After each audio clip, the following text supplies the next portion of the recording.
आज बृजभूषण जी और पंडित जी बड़े खुश हैं। उन्हें उनके ऑफिस यानी जहां उन्होंने रिटायरमेंट से पहले काम किया था वहां से कॉल आई थी। एक बहुत जूनियर कलीग हैं सुमित जैन, उन्होंने कॉल की और पंडित जी से रिक्वेस्ट की कि ऑफिस में एक गीता ज्ञान का सेशन करवा दें। पंडित जी तो वैसे भी किसी को मना नहीं करते और जब बात उस जगह की हो जहां उन्होंने सालों काम किया था तो वो कैसे मना करते। वैसे तो अब पंडित जी के साथ के लगभग सभी लोग रिटायर हो चुके थे, लेकिन कुछ जूनियर्स अभी भी वहां हैं और बाकी बीते दिनों की मेमोरीज तो हैं ही। उन्होंने सुमित से दिन और टाइम तय करने को कहा। सुमित ने बहुत खुश होकर उसी वक्त उन्हें आने वाले सैटरडे की सुबह 10 बजे का वक्त बता दिया। पंडित जी समझ गए कि सब कुछ पहले से तय था, बस उनके हां करने की देर थी। पंडित जी ने सरला जी से भी साथ चलने को कहा, लेकिन सरला जी को उस दिन कहीं और जाना था, इसीलिए उन्होंने चाहते हुए भी मना कर दिया। सैटरडे टाइम से पहुंचकर पंडित जी सबसे मिले। सुमित ने नए लोगों से पंडित जी का इंट्रोडक्शन करवाया और पुराने लोग तो जैसे बेसब्री से उनके आने का इंतजार ही कर रहे थे। सब बहुत खुशी से पंडित जी से मिले। सेशन बहुत अच्छा रहा। ज्यादातर लोग पंडित जी का ब्लॉग रेगुलरली पढ़ते थे। जो नहीं पढ़ते थे उन्हें भी सेशन सुनकर अच्छा लगा। सेशन के बाद चाय वगैरह का इंतजाम था। सब आपस में बातें करते हुए चाय पी रहे थे, तभी श्रीवास्तव जी पंडित जी के पास आकर बैठ गए। जब श्रीवास्तव जी ट्रांसफर होकर यहां आए थे तब पंडित जी के रिटायरमेंट को बस 6 महीने ही बचे थे। इन 6 महीनों में ही इन दोनों की अच्छी खासी बातचीत हो गई थी। श्रीवास्तव जी बहुत खुश मिजाज नेचर के थे। हर वक्त उनके चेहरे पर एक स्माइल होती थी। चाहे काम का जितना भी प्रेशर हो वो हमेशा हंसते हंसाते रहते। पंडित जी उन्हें अक्सर कहते थे कि बिना गीता पढ़े ही आपने गीता ज्ञान को जिंदगी में उतार लिया है। लेकिन आज पंडित जी को श्रीवास्तव जी थोड़े उदास से लगे। जिसका नेचर हमेशा हंसते रहने का था, उसके चेहरे पर जरा सी भी उदासी बहुत जल्दी नजर आ जाती है। पहले पंडित जी ने सोचा कि शायद थकान होगी, क्योंकि श्रीवास्तव जी भी अब रिटायरमेंट की एज पर पहुंचने ही वाले हैं। शायद इसीलिए थकान असर दिखा रही होगी। पंडित जी ने एक बार फिर श्रीवास्तव जी से उनका हालचाल पूछा, बच्चों के बारे में पूछा।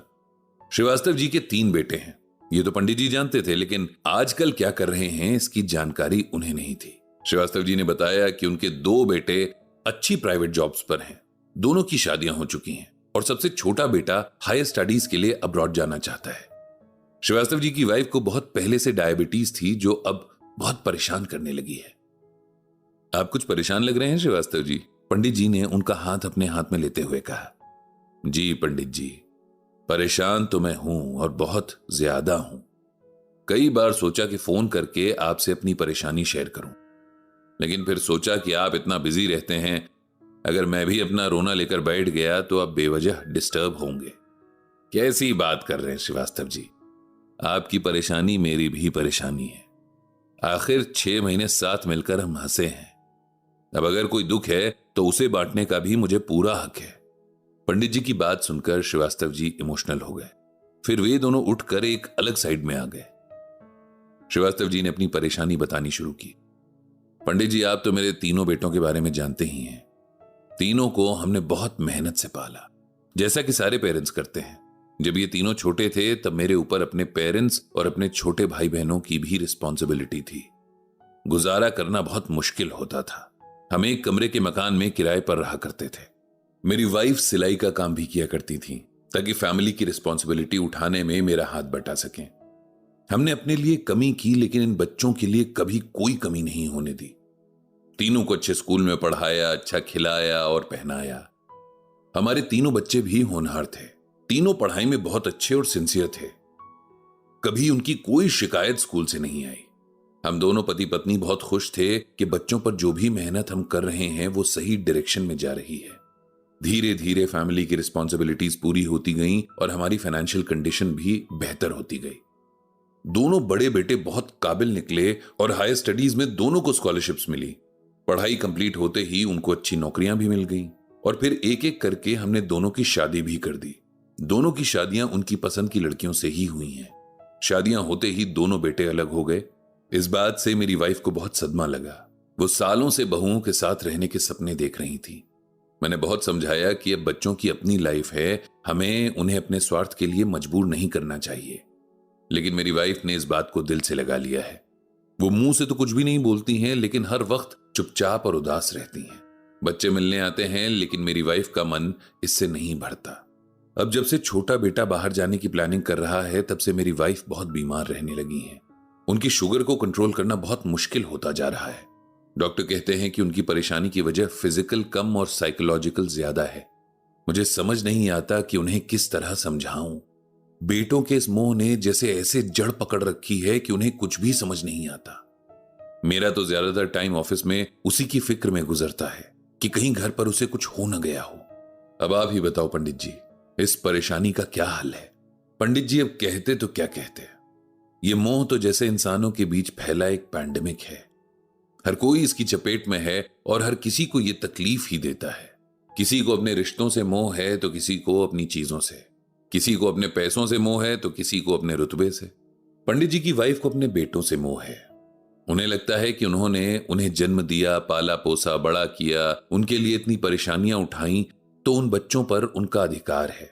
वे भूल गई हैं कि ये बच्चे अलग आत्माएं हैं और इन आत्माओं के अपने संस्कार हैं। पंडित जी ने श्रीवास्तव जी से पहले तो ये वादा किया कि वे सरला जी के साथ उनके घर आएंगे और खुद उनकी वाइफ से बात करेंगे, जितना हो सके उन्हें समझाएंगे। फिर पंडित जी ने श्रीवास्तव जी को यह श्लोक सुनाया। प्रजहात यदा कामान सर्वान पार्थ मनोगतान आत्मनेयवात्मना तुष्टः स्थित प्रज्ञस्तदोच्चेत।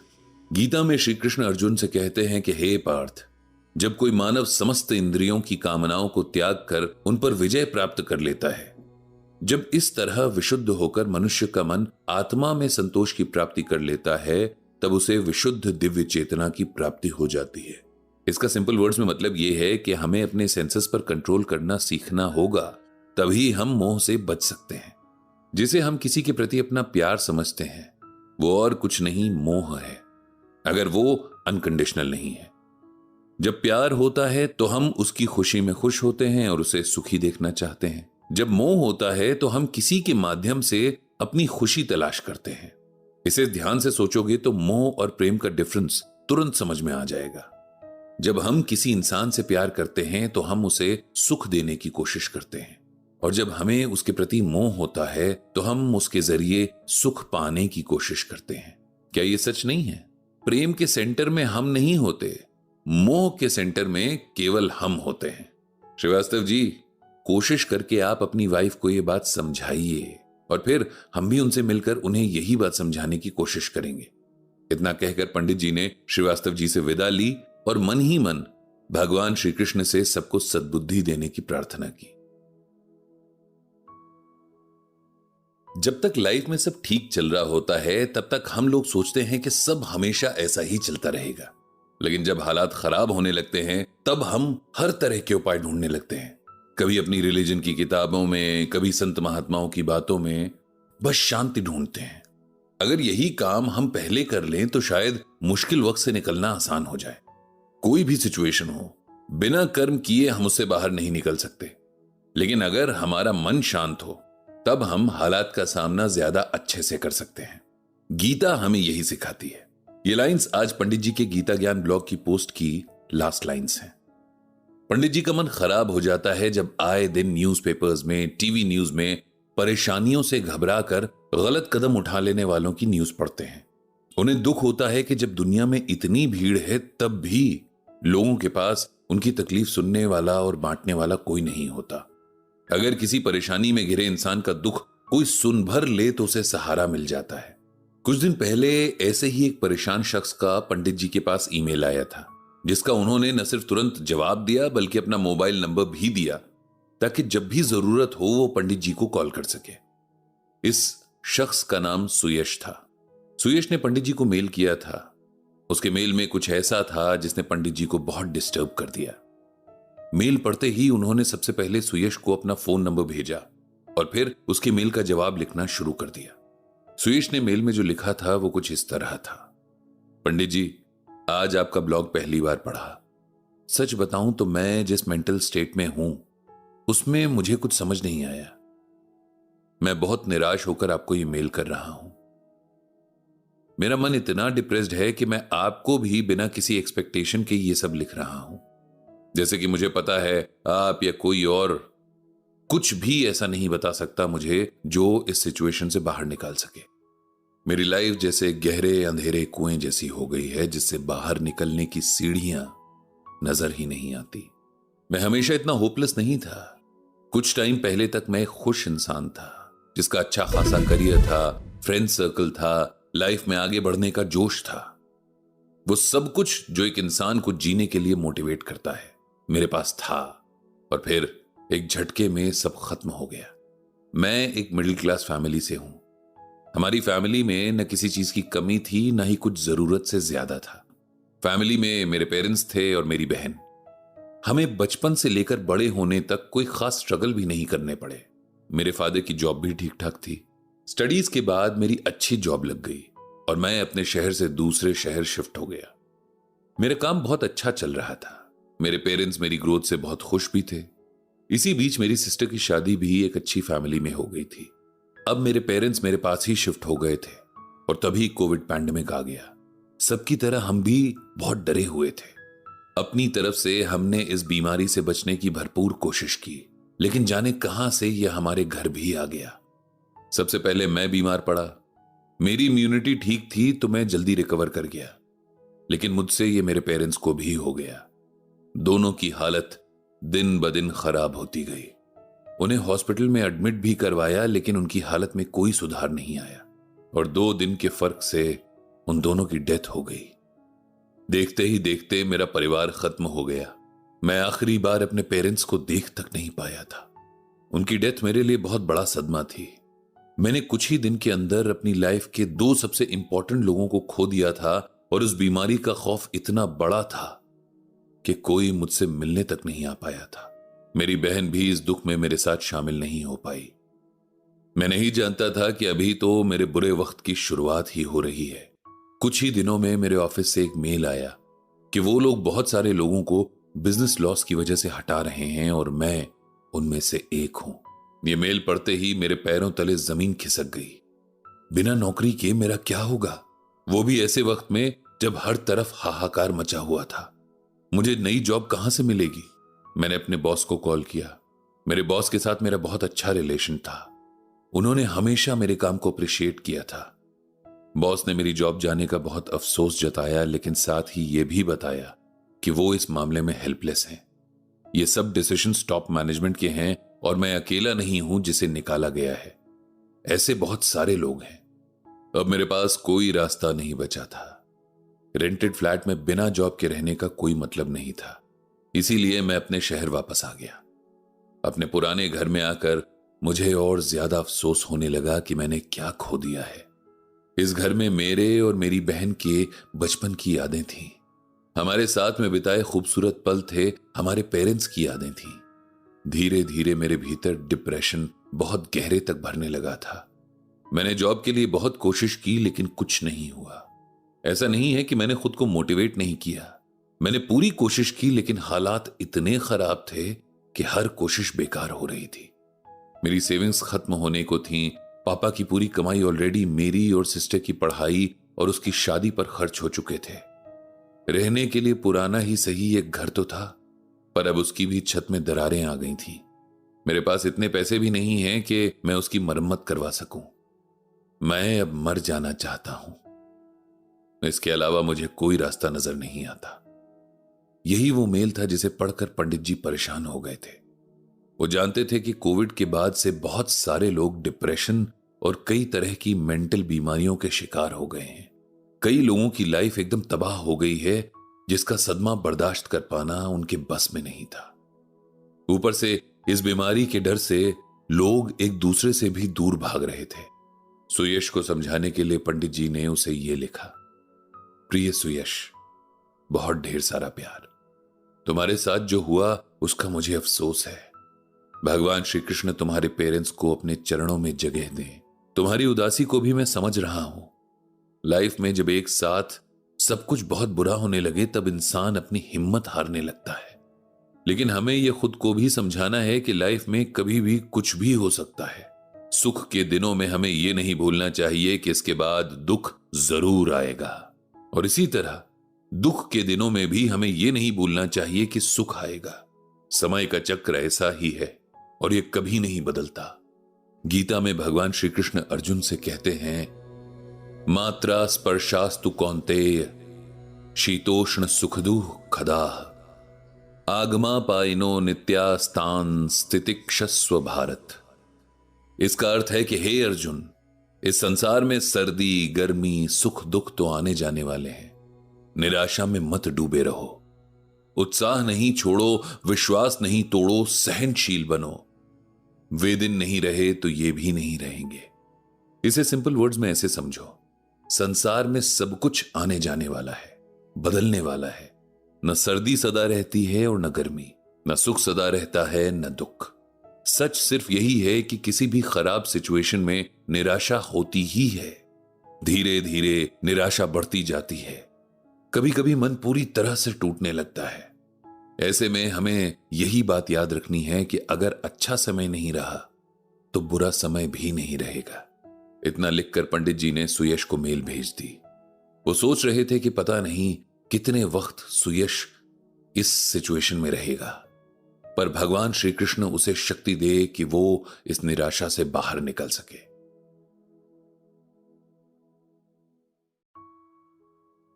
पंडित जी गीता ज्ञान को सिर्फ ब्लॉग तक ही सीमित नहीं रखना चाहते, क्योंकि अभी भी हमारी सोसाइटी में हर कोई इतना प्रिविलेज नहीं है कि इंटरनेट का यूज कर सके, और गीता ज्ञान पर तो हम सबका हक है। इसीलिए पंडित जी हमेशा कुछ न कुछ सोचते रहते हैं कि कैसे इसे सब तक पहुंचाया जा सके। कुछ दिन पहले किसी ने बुक पब्लिश करवाने का आइडिया दिया, लेकिन यहां भी वही बात है कि अभी भी बहुत सारे लोग हैं जो पढ़ लिख नहीं सकते। उनका क्या? गीता ज्ञान से कितने लोगों की जिंदगी संवर सकती है, उनकी परेशानियां कम हो सकती हैं, दुनिया एक बेहतर जगह बन सकती है। लेकिन उसके लिए गीता ज्ञान को हर किसी तक पहुंचना जरूरी है। इसी उधेड़ बुन में पंडित जी चलते जा रहे थे कि उन्हें ख्याल आया कि सरला जी ने पार्क से लौटते हुए सब्जी लाने को कहा था। याद आते ही पंडित जी उस तरफ मुड़ गए जिधर सब्जी की दुकानें थीं। पंडित जी को सभी सब्जी वाले जानते हैं। उनका हम्बल नेचर और सभी से प्यार से बात करना, सबका हालचाल पूछने की ये जो आदत थी ना, सबको उनका फैन बना दिया था। जब भी वो सब्जी खरीदने जाते हैं तो सभी सब्जी वाले उन्हें देखकर खुश हो जाते हैं। इन्हीं सब्जी वालों में से एक है रामकिशन। उम्र होगी लगभग 70 साल। लगभग इसलिए क्योंकि रामकिशन को ना तो किसी ने उनके पैदा होने का साल बताया, न उनके पास उनकी शुरुआत की जिंदगी का कोई सर्टिफिकेट ही है जिसमें उनकी डेट ऑफ बर्थ मेंशन्ड हो। स्कूल कभी वो गए नहीं, तो वहां का भी कोई डॉक्यूमेंट नहीं था। 18 साल की उम्र में एक वोटर आईडी कार्ड बना तो बनाने वाले ने अपनी पसंद की डेट ऑफ बर्थ भर दी। तब से बस वही चल रहा है। एक बेहद गरीब घर में पैदा हुए बच्चे की लाइफ जितनी टफ हो सकती है, उतनी ही टफ लाइफ थी रामकिशन जी की। बचपन की जो उम्र खेलने और पढ़ने के लिए तय है, उस उम्र में उन्होंने अपने पेट के लिए रोटी जुगाड़ने के तरीके सीखे। जिस उम्र में बच्चे आने वाली जिंदगी के लिए सपने सजाते हैं, उन्हें पूरा करने के रास्ते तलाशते हैं, उस उम्र में उन्होंने जिंदगी की कड़वी सच्चाइयों से नजरें मिलाना सीखा। पता ही नहीं चला कि कब बचपन छलांग मारकर जवानी तक पहुंचा और कब जवानी हाथ से फिसलकर बुढ़ापे तक जा पहुंची। शायद जिंदगी की इन्हीं मुश्किलों ने उन्हें वो सिखा दिया जिसे सीखने के बाद इंसान हर दुख और परेशानी से ऊपर उठ जाता है। रामकिशन जी को लगता है कि उनकी जिंदगी बेकार कटी, लेकिन पंडित जी को लगता है कि रामकिशन जी ने जो जिया असल में उसी को जीना कहते हैं। बाकी सब तो वक्त काटने वाली बातें हैं।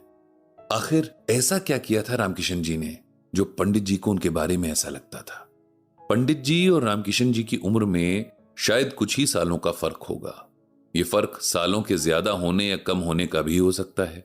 मतलब हो सकता है कि रामकिशन जी पंडित जी से कुछ बड़े हों या कुछ छोटे। हालांकि वो बड़े दिखते हैं, लेकिन पंडित जी जानते हैं कि सारी जिंदगी छोटी छोटी चीजों के लिए मेहनत करने वाले शरीर समय से पहले बूढ़े हो ही जाते हैं। उनके चेहरे पर उनके बुरे एक्सपीरियंसेस झुर्रियों की शक्ल में जमा हो जाते हैं। पंडित जी रामकिशन जी को तब से जानते हैं जब से उन्होंने इस जगह पर सब्जी बेचना शुरू किया था। इस बात को 25 से 30 साल हो चुके हैं और इस दौरान दोनों ने न जाने कितनी बार लंबी लंबी बातें की हैं। कभी गांव देहात की यादों पर तो कभी पुराने रीति रिवाजों पर, कभी बढ़ती गर्मी और घटते पेड़ों पर तो कभी किसी सब्जी की रेसिपी पर। बातें करने के शौकीन हैं दोनों और टॉपिक्स की भी इनके पास कोई कमी नहीं होती। रामकिशन जी की बातों में सिंप्लिसिटी तो थी, लेकिन नॉलेज भी था। ये नॉलेज यानी ज्ञान उन्होंने अपनी आंखों से देखकर कमाया हुआ था, सुनी सुनाई बातों से नहीं। पंडित जी को रामकिशन जी का नेचर, उनकी बहुत सारी क्वालिटीज बहुत पसंद है। वो कभी कभी कहते हैं कि रामकिशन जी, हमने तो जो थोड़ा बहुत गीता ज्ञान सीखा वो पढ़कर सीखा, और आपने तो गीता को जिया है। पढ़े हुए और जिए हुए का फर्क तो सभी जानते ही हैं। इस बात पर रामकिशन जी बस हाथ जोड़कर रह जाते हैं। उन्हें तो गीता के बारे में बस इतना पता है कि जब महाभारत हुआ था तब भगवान जी ने अर्जुन को कुछ बताया था। क्या बताया था, क्यों बताया था, ये कुछ नहीं पता। पंडित जी को याद है कि कैसे मुश्किल से मुश्किल हालात में भी उन्होंने रामकिशन जी को कभी अपना पेशेंस खोते हुए नहीं देखा। तब भी नहीं जब एक बार भयंकर तूफान में उनकी दुकान ढह गई और उनकी बरसों की मेहनत मिट्टी में मिल गई थी। तब भी उन्होंने बड़ी नॉर्मल सी आवाज में यही कहा था कि जो हुआ सो हुआ, दोबारा मेहनत कर लेंगे। एक बार उनकी दुकान को इल्लीगल बताकर तोड़ दिया गया, जबकि उनके पास सारे लीगल डॉक्यूमेंट्स मौजूद थे, लेकिन उन्होंने ऑफिसर्स को घूस देने से साफ मना कर दिया था।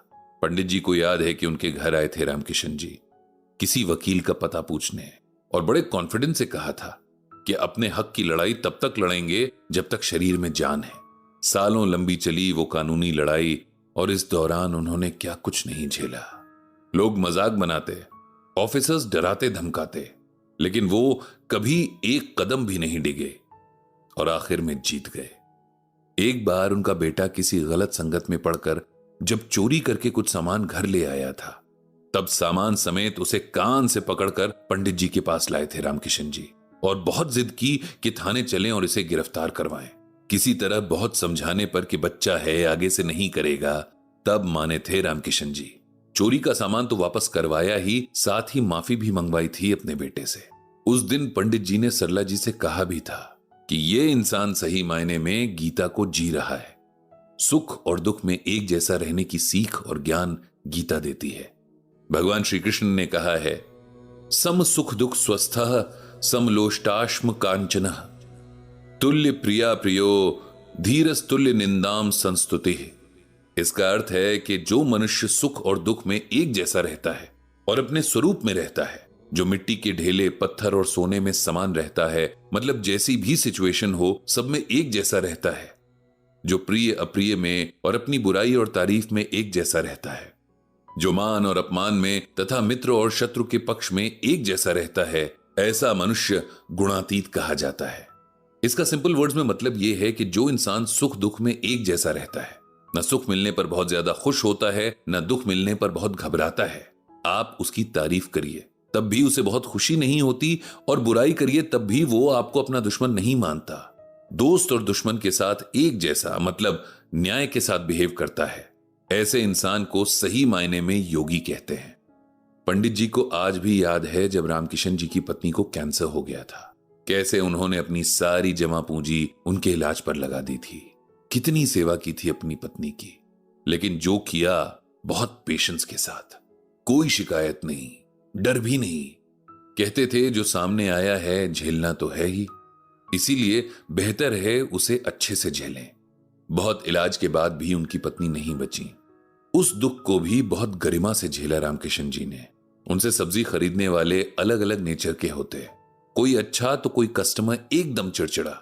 सबसे एक जैसे बात करते रामकिशन जी। उन्हें कभी किसी ने चिल्लाते या गुस्सा होते नहीं देखा। कस्टमर की बदतमीजी भी आराम से झेल जाते। उनके यही सारे गुण थे जो पंडित जी समेत उनके सभी जानने वाले लोगों को बहुत पसंद आते थे।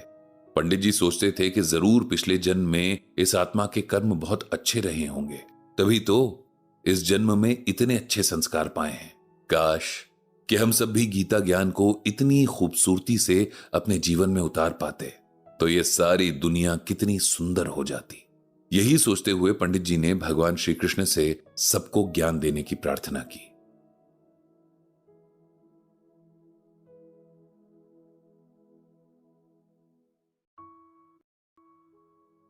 पंडित जी को आज एक ओल्ड एज होम जाना है। वहां के मैनेजर ने बहुत पहले उनसे रिक्वेस्ट की थी कि कभी टाइम निकालकर उनके ओल्ड एज होम में आएं और वहां रहने वालों को गीता ज्ञान सुनाएं।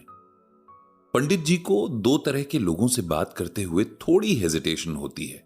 समझ नहीं आता कि उन्हें क्या बोलें। एक तो बहुत छोटे बच्चे, क्योंकि उनके मन खाली स्लेट जैसे कोरे होते हैं, इसीलिए उन्हें कुछ भी बोलने से पहले कई बार सोचना पड़ता है।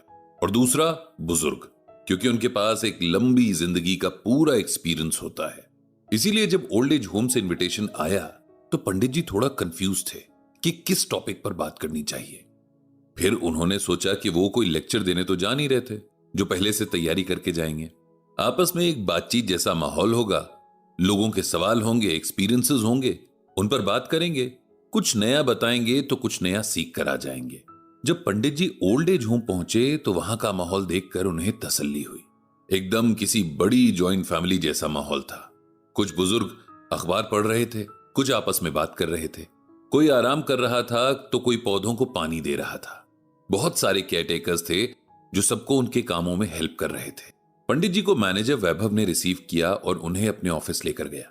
तुरंत उनके लिए पानी मंगवाया गया और फिर आज का प्रोग्राम बताया।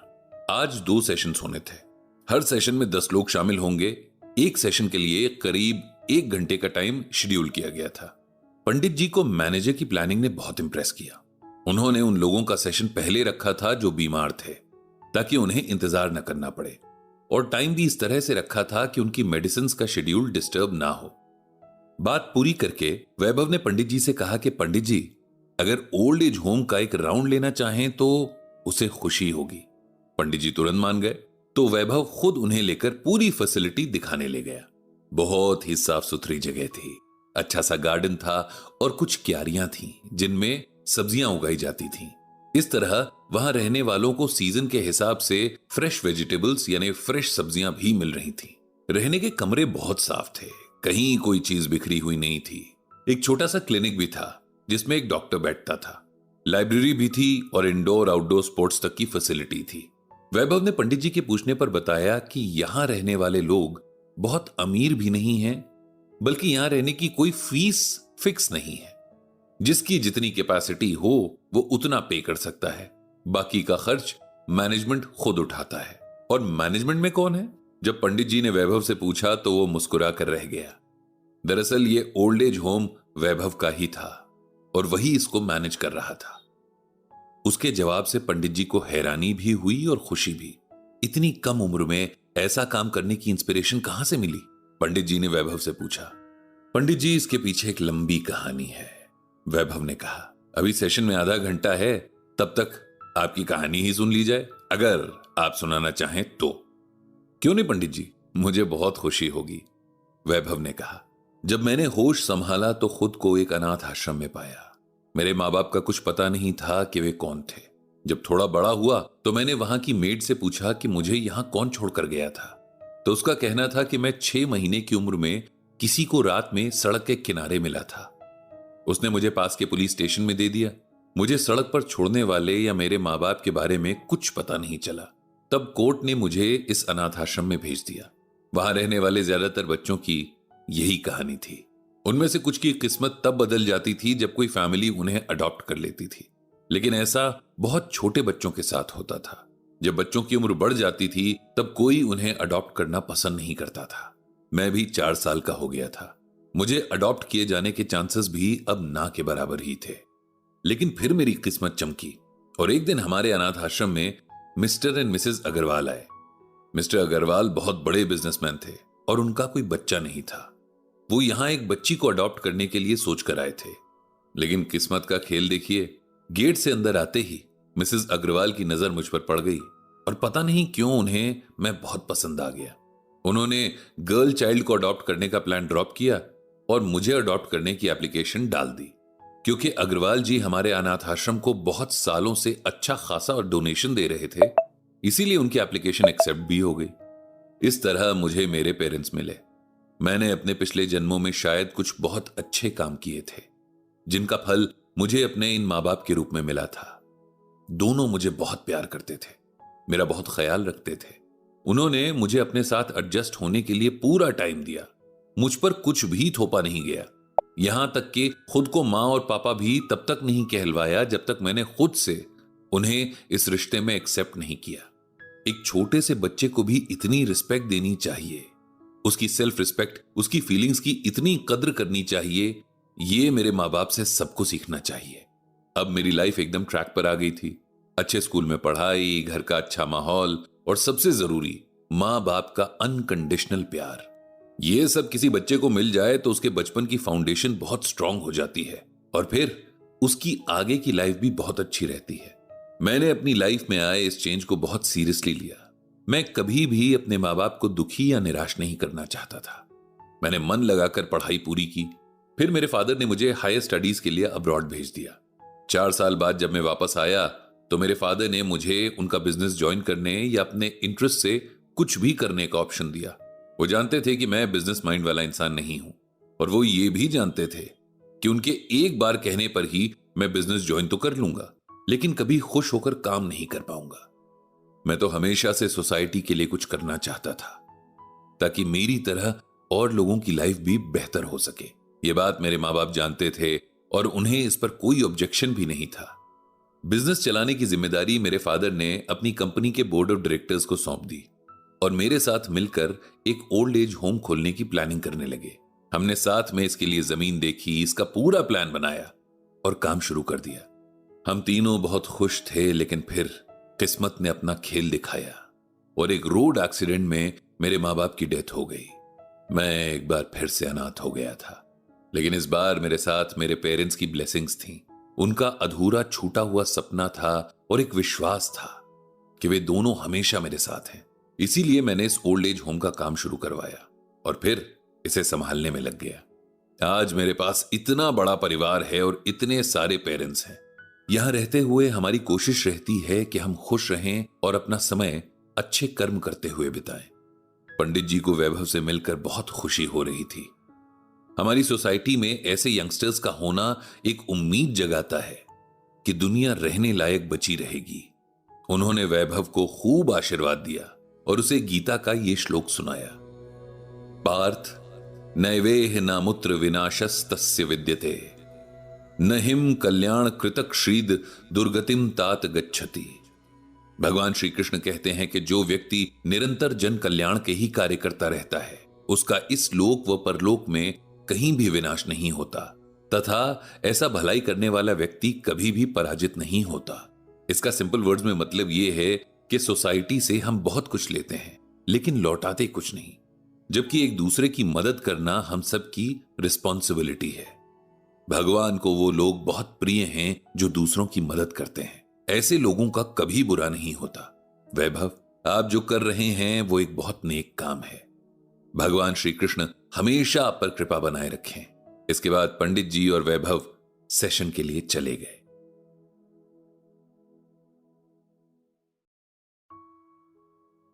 ओल्ड एज होम में गीता ज्ञान का सेशन करते हुए पंडित जी थोड़े से नर्वस तो थे ही।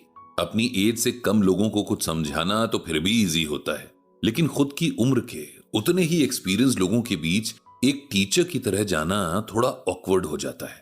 पंडित जी के साथ यही हो रहा था। ओनर कम मैनेजर वैभव ने सबसे पंडित जी का इंट्रोडक्शन पहले ही करवा दिया था और वहां मौजूद लोगों में से कुछ ऐसे भी थे जो उनके गीता ज्ञान ब्लॉग को पढ़ते थे। इन लोगों से आमने सामने की मुलाकात से पंडित जी बहुत खुश हुए। सेशन शुरू करते हुए पंडित जी ने एकदम इनफॉर्मल वे में सबसे बात शुरू की। सब कैसे हैं, खाना पीना कैसा है, किसी किस्म की कोई परेशानी तो नहीं, वगैरह वगैरह। इन सवालों से बातचीत का माहौल तैयार हो गया। तब पंडित जी ने अपनी बात शुरू की। उन्होंने बताया कि किस तरह वैभव ने बड़े प्यार से उन्हें यहां इनवाइट किया था और उन्हें यहां आकर कितना अच्छा महसूस हो रहा था। फिर उन्होंने सबसे पूछा कि क्या उनके मन में ऐसा कोई सवाल है जिसका जवाब वे गीता में पाना चाहते हैं। ऐसे तो कई सवाल हैं। एक जेंटलमैन खड़े हुए। उनका नाम ओम प्रकाश शर्मा था और पंडित जी को याद था क्योंकि थोड़ी देर पहले ही उनसे परिचय हुआ था। पहला सवाल तो यह है कि हम यहां क्यों हैं? पंडित जी ने बड़ी शालीनता से जवाब दिया, आपका सवाल बहुत स्पेशल है शर्मा जी, कि हम यहां क्यों हैं। हम में हम सब शामिल हैं। आप सब, मैं, वैभव जी और यहां तक कि इस दुनिया का हर इंसान जो जहां है, जिस हाल में है, वो वहां किस वजह से है, ये समझना बहुत जरूरी है।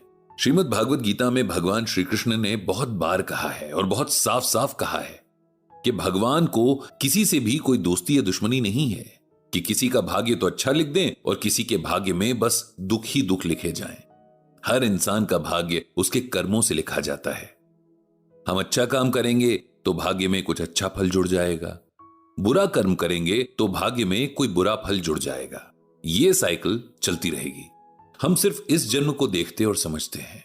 हम भूल जाते हैं कि आत्मा तो जाने कितने जन्मों का सफर तय करके हम तक पहुंची है और साथ ही उन जन्मों के कर्मों का बोझ भी लेकर आई है। इसीलिए हम जो हैं, जहां हैं और जैसे हैं, उसके लिए इनडायरेक्टली हम खुद ही जिम्मेदार हैं। आगे कैसे होंगे, कहां होंगे, यह भी काफी कुछ हमारे ही हाथ में है। ओम प्रकाश जी को अपने सवाल का जवाब मिल गया था। अगला सवाल रीता जी ने किया था।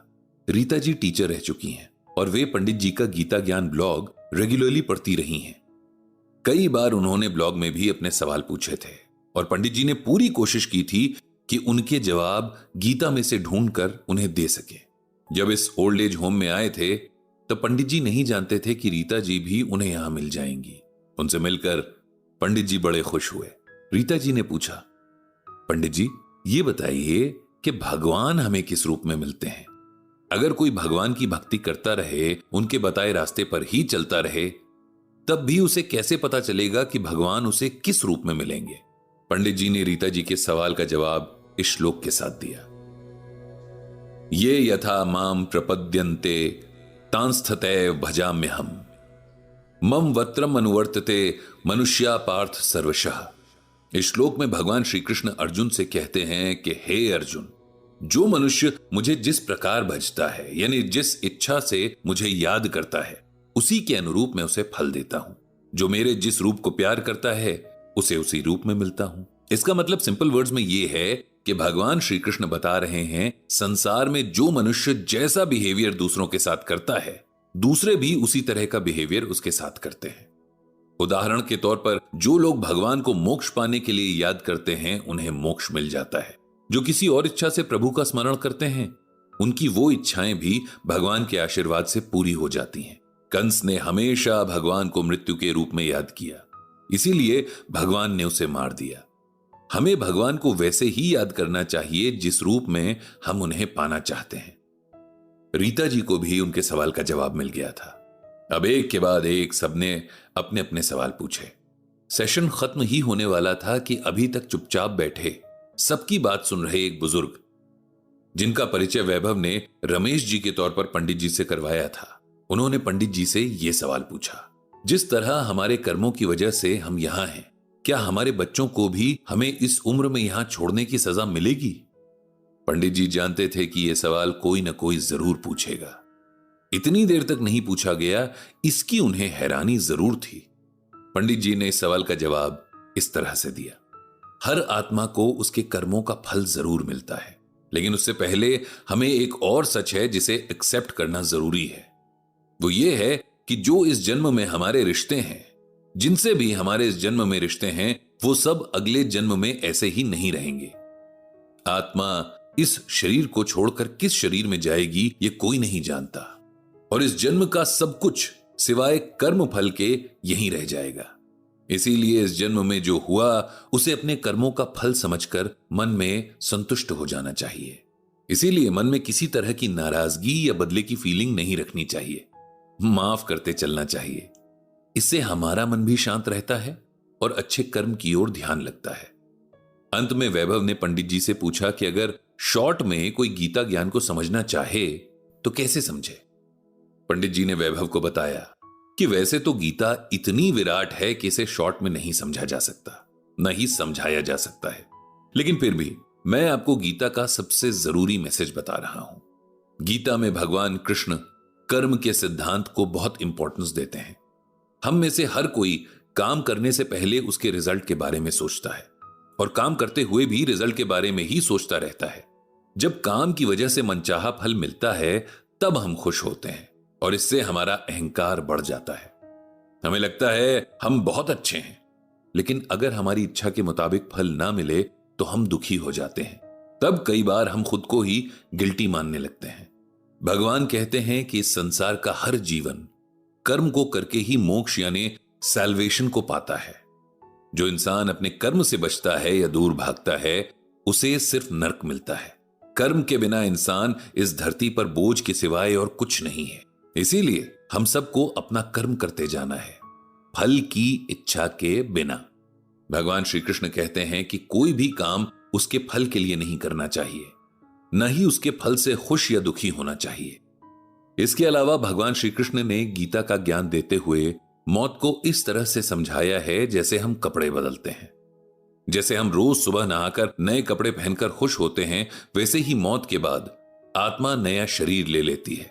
इसीलिए हमें मौत पर शोक नहीं करना चाहिए, बल्कि नए शरीर के मिलने के लिए हमें खुश होना चाहिए। गीता शरीर और आत्मा के बारे में बहुत कुछ बताती है, लेकिन इसे समझने के लिए बहुत पेशेंस की जरूरत है, बहुत वक्त की भी। अगर मुमकिन हुआ तो हम गीता ज्ञान को और गहराई से समझने के लिए और टाइम निकालेंगे। इसके बाद पंडित जी ने उस सेशन को खत्म किया और भगवान श्री कृष्ण से सबको शक्ति और शांति देने की प्रार्थना की।